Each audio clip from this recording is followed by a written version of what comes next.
क्या आप बगीचे से ताजे, कुरकुरे और रसीले खीरे चाहते हैं, लेकिन मिलते हैं सिर्फ हल्के और कड़वे फल? इसकी सबसे बड़ी वजह यह हो सकती है कि आपके पौधों को सही पोषण नहीं मिल रहा है। आज हम जटिल केमिकल्स और बाजार के उन पैकेटों के बारे में बात नहीं करेंगे, जिनके अंदर क्या है, ये समझना मुश्किल होता है। मैं आपको खीरे के लिए ऐसे 6 प्राकृतिक खाद के बारे में बताऊंगा, जिन्हें हमारे बड़े बुजुर्ग कई सालों से इस्तेमाल करते आ रहे हैं और जो वाकई कमाल का असर दिखाते हैं। मेरे साथ अंत तक बने रहिएगा, क्योंकि आप सिर्फ आसान तरीके ही नहीं जानेंगे, बल्कि इनके इस्तेमाल का वो सबसे बड़ा राज भी जानेंगे, जिसके बारे में शायद ज्यादातर लोगों को पता ही नहीं होता। यह राज आपकी खीरे की पैदावार को पूरी तरह से बदल सकता है। इससे पहले कि हम नुस्खों पर आए, एक बहुत जरूरी बात समझ लेते हैं। खीरे वास्तव में बहुत भूखे पौधे होते हैं। कम समय में उन्हें तेजी से बढ़ना होता है, ज्यादा पत्ते निकालने होते हैं और ढेर सारे खीरे देने होते हैं, और इसके लिए उन्हें भरपूर पोषण की जरूरत होती है। अगर मिट्टी में पोषण की कमी हो, तो खीरे खुद ही हमें इसके बारे में बताने लगते हैं। उनके पत्ते पीले पड़ने लगते हैं, फूल या छोटे फल बेदा गिरने लगते हैं, और खीरे टेढ़े मेढ़े और बेस्वाद बनने लगते हैं। ऐसे में हमारा काम है कि हम उन्हें सही समय पर और सही तरीके से पोषण दें। और ये हम उन चीजों से करेंगे जो लगभग हर घर या रसोई में आसानी से मिल जाती है। तो पेश है हमारे बगीचे का एक असली नायक, खाद नंबर 1, लकड़ी की राख। नाक मुंह सिकोड़ने की जरूरत नहीं। यह सिर्फ अलाव की राख नहीं है, यह तो पोषक तत्वों का असली खजाना है। आप पूछेंगे, इसका इस्तेमाल क्यों? जवाब बहुत आसान है। राख मुफ्त है और इसमें पोटाश और फास्फोरस का भंडार है। पोटाश ही खीरे को वह मीठा स्वाद और कुरकुरापन देता है जिसकी हम उम्मीद करते हैं। यह पौधों को बीमारियों से लड़ने की शक्ति भी देता है। वहीं फास्फोरस खीरे की जड़ों को मजबूत बनाने और ज्यादा से ज्यादा फल लाने में मदद करता है। इसके अलावा राख में कैल्शियम, मैग्नीशियम और कई दूसरे सूक्ष्म पोषक तत्व भी होते हैं। यह पौधों के लिए एक तरह का मल्टीविटामिन है। इसे इस्तेमाल कैसे करें? सबसे आसान तरीका है इसे सूखा इस्तेमाल करना। हर पौधे के चारों ओर लगभग 1 मुट्ठी राख बिखेर दे। फिर धीरे से, ज्यादा गहरा नहीं, इसे मिट्टी में मिला दे, खुरपी से या बस हाथ से। लेकिन एक तरीका और भी है जो ज्यादा असरदार है, राख का घोल बनाना। इससे पोषक तत्व जड़ों तक बहुत जल्दी पहुंचते हैं। इसका तरीका बहुत आसान है। 1 गिलास छानी हुई राख लें और उसे 10 लीटर पानी में, यानी 1 बाल्टी पानी में डाल दे। इसे अच्छी तरह मिलाइए और 1 दिन के लिए रखा रहने दे। बीच बीच में हिलाते रहे। इस्तेमाल से पहले घोल को छान ले। बस अपने खीरे के पौधों की जड़ में यह घोल डाले। हर पौधे के लिए लगभग आधा लीटर। और सबसे जरूरी बात, राख सिर्फ साफ लकड़ी, टहनियों या पौधों के सूखे हिस्सों को जलाने से बनी होनी चाहिए।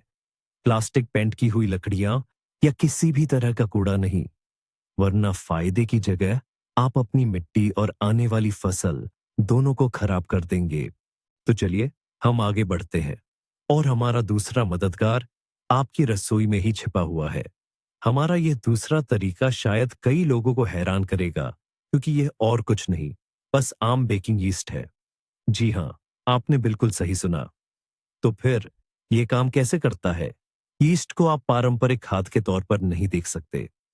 यह दरअसल जीवित सूक्ष्म जीव है, छोटे छोटे फंगस। जब यह गर्म और नम मिट्टी में पहुंचते हैं, तो यह तेजी से काम करना और अपनी संख्या बढ़ाना शुरू कर देते हैं। यह मिट्टी में मौजूद जैविक पदार्थों को तोड़ते हैं, जिससे नाइट्रोजन और फास्फोरस जैसे जरूरी तत्व निकलते हैं।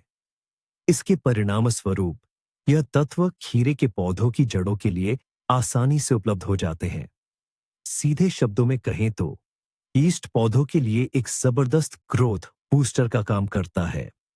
यह मिट्टी में मौजूद फायदेमंद सूक्ष्म जीवों को सक्रिय करते हैं और पौधों को एक मजबूत और स्वस्थ जड़ प्रणाली विकसित करने में मदद करते हैं। और जैसा कि हम जानते हैं, मजबूत जड़ें ही भरपूर पैदावार की कुंजी है। ये खाद बनाना बेहद आसान है। इसके लिए आपको चाहिए 100 ग्राम ताजा, दबा हुआ या एक्टिव यीस्ट। इसे बारीक तोड़ ले और 10 लीटर गुनगुने पानी की एक बाल्टी में डाल दें। एक अहम बात याद रखें, पानी सिर्फ गुनगुना होना चाहिए, लगभग 30 डिग्री सेल्सियस। ये किसी भी सूरत में गर्म नहीं होना चाहिए, वरना यीस्ट के सूक्ष्मजीव मर जाएंगे। यीस्ट को सक्रिय करने के लिए पानी में 2 बड़े चम्मच चीनी मिलाएं और अच्छी तरह घोल लें। अब इस बाल्टी को किसी गर्म जगह पर 2 से 3 घंटे के लिए रख दें। आपको पता चल जाएगा कि घोल तैयार है जब इसकी सतह पर झाग की एक मोटी परत आ जाएगी। अब इस घोल से खीरे के पौधों की जड़ों के पास पानी दें। हर पौधे के लिए लगभग 1 लीटर घोल का इस्तेमाल करें। लेकिन एक बात ध्यान रखें, यीस्ट सिर्फ गर्म मिट्टी में ही असरदार होता है। साथ ही फर्मेंटेशन की प्रक्रिया में यीस्ट पोटेशियम सोख लेता है। इसलिए यीस्ट खाद देने के लगभग 1 से 1.5 हफ्ते बाद राख, ऐश जरूर डालें ताकि मिट्टी में तत्वों का संतुलन बना रहे। आइए अब बात करते हैं आपके किचन गार्डन के हरे सोने की। हमारा तीसरा नुस्खा है बिच्छू बूटी का घोल, यानी नेटल फर्मेंटेड फर्टिलाइजर। हाँ, वही बिच्छू बूटी जिसकी झाड़ियों में घुसने पर बहुत तेज जलन होती है। मगर हमारे खीरों के लिए यह किसी संजीवनी से कम नहीं। आखिर बिच्छू बूटी ही क्यों? यह मुफ्त में मिलने वाला और बेहद असरदार नाइट्रोजन का स्रोत है, वो भी ऐसे रूप में जिसे पौधे आसानी से ग्रहण कर लेते हैं। और नाइट्रोजन पौधों के लिए बिल्डिंग ब्लॉक का काम करता है। यह खीरों को घना, रसीला और गहरा हरे रंग का पत्तेदार विकास देने के लिए बहुत जरूरी है। पर्याप्त नाइट्रोजन के बिना पत्तियां पीली और छोटी रह जाती हैं और बेलें पतली और कमजोर हो जाती हैं। नाइट्रोजन के अलावा बिच्छू बूटी में भरपूर मात्रा में लोहा, मैंगनीज और विटामिन पाए जाते हैं। यह सिर्फ पोषण ही नहीं देती, बल्कि पौधों की रोग प्रतिरोधक क्षमता को भी बढ़ाती है, जिससे वे कीड़ों और बीमारियों जैसे सफेद फफूंदी, पाउडरी मिल्ड्यू के प्रति अधिक प्रतिरोधी बनते हैं। इस चमत्कारी घोल को बनाना बेहद आसान है। कोई भी बर्तन ले लें, बाल्टी या ड्रम, बस ध्यान रखें कि वह धातु का न हो ताकि उसमें जंग न लगे। इसे लगभग 2/3 कटी हुई या तोड़ी हुई बिच्छू बूटी से भर दें। आप इसे जड़ों के साथ भी तोड़ सकते हैं, लेकिन फूल आने से पहले के छोटे पौधे लेना ज्यादा फायदेमंद होता है, क्योंकि उनमें सबसे ज्यादा पोषक तत्व होते हैं। अब इसमें पानी भर दें। ऊपरी हिस्से से लगभग 10 सेंटीमीटर जगह खाली छोड़ दें, क्योंकि यह घोल बनने पर फैलेगा। बर्तन को ढक्कन या प्लास्टिक शीट से ढक दें। थोड़ी हवा के लिए जगह छोड़ दें और इसे किसी गर्म जगह पर रख दें। हर 2-3 दिन में इसे किसी डंडे से चलाते रहे। लगभग 1 से 2 हफ्ते में जब घोल का रंग गहरा हो जाए और उसमें ज्यादा झाग बनना बंद हो जाए, तो समझिए कि आपकी हरी खाद तैयार है। हाँ, इसकी गंध थोड़ी तीखी या अजीब होती है, पर यह इस बात की निशानी है कि खाद अच्छी बनी है। इस्तेमाल करने से पहले इस गाढ़े घोल को पानी में 1:10 के अनुपात में पतला करना जरूरी है, यानी 1 हिस्सा घोल और 10 हिस्से पानी। और इसी घोल से खीरों की जड़ों में पानी दे। खासकर ये खाद पौधों के शुरुआती विकास के समय बहुत अच्छी रहती है, जब वे तेजी से अपनी हरियाली बढ़ा रहे होते हैं। चौथी रेसिपी की बारी है, जो किफायती और समझदार बागवानों के लिए किसी खजाने से कम नहीं है। यह खाद ऐसी चीजों से बनती है जिन्हें हम अक्सर बेकार समझकर फेंक देते हैं। हम बात कर रहे हैं बासी रोटी, सूखे ब्रेड या ब्रेड के टुकड़ों की। शायद ये सुनकर आपको अजीब लगे, लेकिन बासी रोटी एक बेहतरीन पौष्टिक तरल खाद का आधार बन सकती है। इसका राज क्या है? ब्रेड में, खासकर थोड़ी पुरानी ब्रेड में, खमीर यीस्ट होता है, जिसके बारे में हमने पहले भी बात की है। पानी में भिगोने पर यह खमीर सक्रिय हो जाता है और किण्वन फर्मेंटेशन की प्रक्रिया शुरू कर देता है। नतीजतन एक हल्का अम्लीय, एसिडिक और पोषक तत्वों से भरपूर घोल बनता है, जो खीरे के पौधों को बहुत पसंद आता है। ये खाद न केवल पौधों को पोषण देती है, बल्कि मिट्टी के लिए कंडीशनर का भी काम करती है। यह मिट्टी की बनावट को बेहतर बनाती है, उसे भुरभुरा, हवादार और जीवित बनाती है, और इससे जड़ों तक ऑक्सीजन आसानी से पहुंच पाती है, जो पौधों की सेहत के लिए बेहद जरूरी है। इसे बनाने का तरीका बेहद आसान है। एक आम 10 लीटर की बाल्टी ले और उसे किसी भी तरह की ब्रेड के बचे हुए टुकड़ों से, चाहे वो किनारे हो, बासी ब्रेड हो या सूखे टुकड़े, 2/3 भर दे। रोटी सफेद हो या काली, इससे कोई फर्क नहीं पड़ता। अब इसमें इतना गर्म पानी डालें कि ब्रेड पूरी तरह डूब जाए, ताकि ब्रेड ऊपर न तैरे। आप ऊपर से कोई वजन रख सकते हैं, जैसे पत्थर रखी हुई प्लेट। इस बाल्टी को किसी गर्म धूप वाली जगह पर रखें और लगभग 1 हफ्ते तक किण्वित फर्मेंट होने दें। जब इसमें से हल्की खट्टी गंध आने लगे और बुलबुले दिखाई दे, तो समझ लें कि यह तैयार है। इसके बाद इस घोल को कपड़े या छलनी से छान लें। ब्रेड का बचा हुआ गूदा कंपोस्ट में डाल सकते हैं। जो गाढ़ा घोल कॉन्सेंट्रेट मिला है, उसे पानी में 1:3 के अनुपात में मिलाए, यानी 1 भाग घोल और 3 भाग पानी, और इसे खीरे के पौधों की जड़ों में डालें। यह खाद पौधों की वृद्धि और फूल आने की प्रक्रिया को बढ़ावा देती है, जिससे आपके खीरे मजबूत और ज्यादा फल देने वाले बनते हैं। हमारे लिस्ट में 5वीं खाद आपके खीरों के लिए एक असली मिठाई जैसी है, जो उन्हें ज्यादा से ज्यादा फल देने में मदद करेगी। यह है केले के छिलकों का घोल। अपना केला खाने के बाद छिलका फेंकने से पहले जरा रुकिए, क्योंकि यह आपके बगीचे के लिए एक बेहद कीमती चीज है। तो इसके क्या फायदे हैं? केले का छिलका पोटेशियम का खजाना है, और सबसे अच्छी बात यह है कि इसमें पोटेशियम पौधों के लिए आसानी से सोखने वाली अवस्था में होता है। हमें याद है ना कि पोटेशियम फूल लगने, फल बनने और खीरों में मिठास लाने के लिए सबसे जरूरी तत्व है। अगर खीरों को पोटेशियम कम मिलता है, तो वो फूल और छोटे फल गिराने लगते हैं, और फल छोटे और बेस्वाद रह जाते हैं। पोटेशियम के अलावा छिलके में मैग्नीशियम, फास्फोरस और नाइट्रोजन भी होता है, जो पौधे के सही विकास के लिए बहुत जरूरी है। केले के छिलके की यह खाद कई तरह से बनाई जा सकती है। सबसे आसान तरीका है ताजा घोल बनाना। 3-4 केले के छिलके ले, उन्हें बारीक काट ले, 3 लीटर के जार में डालें और ऊपर से गुनगुना पानी भर दें। इसे किसी गर्म जगह पर 2-3 दिन के लिए पड़ा रहने दें। जब पानी थोड़ा मैला दिखने लगे और उसमें बुलबुले आ जाएं, तो आपका घोल तैयार है। इसे छान ले और बिना पतला किए सीधे खीरे के पौधों की जड़ों में डालें। दूसरा तरीका है इसे सुखाना।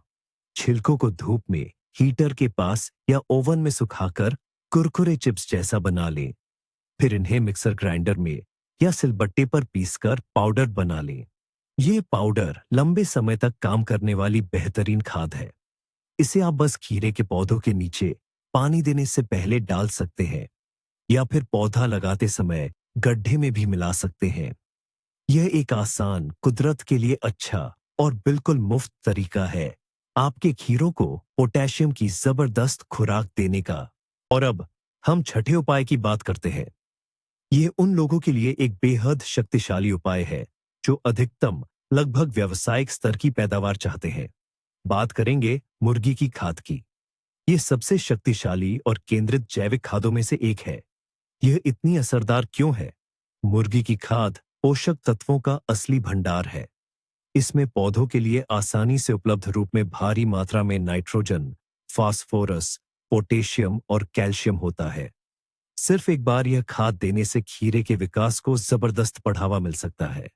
देखते ही देखते कमजोर बेलें शक्तिशाली पत्तों से भरी बेलों में बदल जाती है, जिन पर ढेर सारे फल लगे होते हैं। ये पौधों के लिए एक एनर्जी ड्रिंक की तरह है, लेकिन इस ताकत का इस्तेमाल बहुत सावधानी से करना होगा। ताजी मुर्गी की खाद का बिल्कुल इस्तेमाल नहीं करना चाहिए। इसमें बहुत ज्यादा यूरिक एसिड होता है, जो पौधों की जड़ों को जला सकता है और आपकी पूरी फसल बर्बाद कर सकता है। यह कई नए बागवानों की सबसे बड़ी गलती है। तो इसे सुरक्षित और फायदेमंद कैसे बनाएं? सिर्फ घोल के रूप में सबसे सही तरीका है इसका तरल घोल तैयार करना। कोई भी बर्तन ले, जैसे कि बाल्टी, और उसे ताजी खाद से 1/3 भर दे। फिर ऊपर तक पानी भर दे और अच्छी तरह मिला ले। बाल्टी को ढक्कन लगाकर गर्म जगह पर 5-7 दिनों के लिए सड़ने दें। समय समय पर इसे चलाते रहे।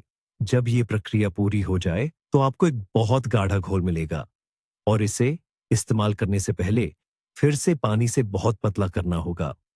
घोल के एक हिस्से में 20 हिस्से पानी मिलाएं, यानी एक बाल्टी पानी में लगभग आधा लीटर घोल।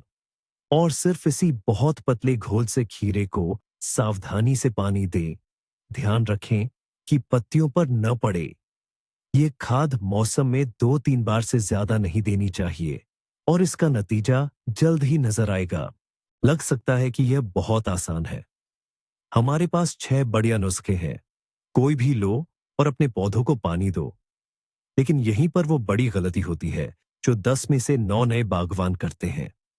वे उत्साह से सब कुछ एक साथ मिला देते हैं, यह जाने बिना कि ये खादें आपस में टकराव कर सकती हैं और सारी मेहनत बेकार कर सकती हैं। सबसे बड़ा राज जो खाद देने के तरीके के बारे में आपकी सोच बदल देगा, वो यह है, कभी भी राख को नाइट्रोजन वाली खादों के साथ एक ही समय पर न डालें, यानी बिछुआ, नेटल के अर्क या मुर्गी की खाद के साथ, जिनके बारे में हमने अभी बात की। ऐसा क्यों? इसका कारण एक सीधा सा रसायन विज्ञान है जो हम सबने स्कूल में पढ़ा था लेकिन आराम से भूल गए। राख एक क्षारीय पदार्थ, अल्कली है, और बिछुआ का अर्क या पतला किया हुआ गोबर खाद अमोनियम रूप में नाइट्रोजन का एक समृद्ध स्रोत है। जब क्षारीय पदार्थ अमोनियम नाइट्रोजन से मिलता है तो एक तेज रासायनिक प्रतिक्रिया होती है जिसके परिणाम स्वरूप सारी उपयोगी नाइट्रोजन अमोनिया गैस के रूप में हवा में उड़ जाती है।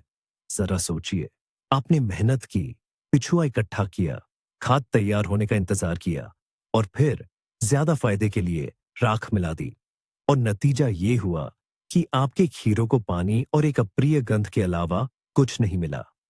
आपकी सारी मेहनत बर्बाद हो गई। इसलिए अदला बदली के इस आसान लेकिन सुनहरे नियम को याद रखें। पहले जब पौधा तेजी से बढ़ रहा हो, खीरों को नाइट्रोजन वाली खाद दें, बिछुआ या मुर्गी की खाद, ताकि घनी हरी पत्तियां आ सकें। और फिर 10-14 दिनों के बाद जब फूल आने लगे और फल बनने लगे, तब राख से पोटेशियम वाली खाद दें। उन्हें अलग अलग समय पर दें और नतीजा आपको सिर्फ खुश ही नहीं करेगा बल्कि सचमुच हैरान कर देगा। यही वो छोटा सा फर्क है जो एक अनुभवी बागवान को एक नौसिखिए से अलग करता है। तो अब आपके पास खीरे की शानदार पैदावार के लिए 6 आजमाए हुए प्राकृतिक नुस्खे हैं। और सबसे जरूरी बात, आप उनके सही इस्तेमाल का मुख्य राज भी जान गए हैं, जिससे आप छोटी छोटी गलतियों से बच सकेंगे। यह वीडियो आखिर तक देखने के लिए आपका बहुत बहुत धन्यवाद। उम्मीद है ये सारे टिप्स आपके लिए वाकई मददगार साबित हुए होंगे। अगर ऐसा है तो वीडियो को लाइक करें और चैनल को जरूर सब्सक्राइब करें ताकि आप भरपूर फसल के और भी नए राज मिस न करें। अब आपके लिए एक सवाल है, आप खीरों के लिए कौन सी प्राकृतिक चीजों का इस्तेमाल करते हैं? अपने आजमाए हुए नुस्खे नीचे कमेंट्स में जरूर शेयर करें। आइए मिलकर बेहतरीन टिप्स का एक बड़ा संग्रह बनाते हैं।